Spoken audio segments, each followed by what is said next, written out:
Weh, kalau tak tahu situasi sebenar, jangan duk tambah. Dia senyap tak apa. Dia senyap. Ada orang cerita, aku tak tahu ni bab ni. Ni dah ajar. Hajar tu aku geramu. Haram tengok pun tak. Macam belaga. Mana belaga? Pernah tuan-tuan ada seorang pakcik belaga. Kereta dia hancur, dia duduk tepi. Orang tanya, pakcik, kereta tu macam mana? Tak ada apa. Orang tu sihat. Orang tu okey, kereta dia teruk. Ni dia sembang orang belaga. Dia ni tak percaya. Orang tanya, wih, kereta teruk. Asalnya dia tanya orang hak belaga tu, teruk tak? Tak ada apa. Saya.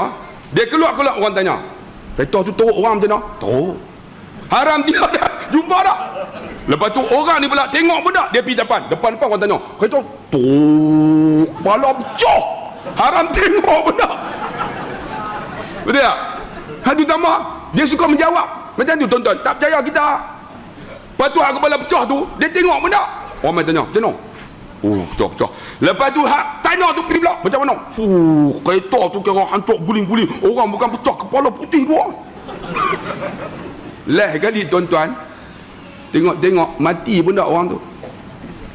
Elok kita ada buat fitnah tuan-tuan.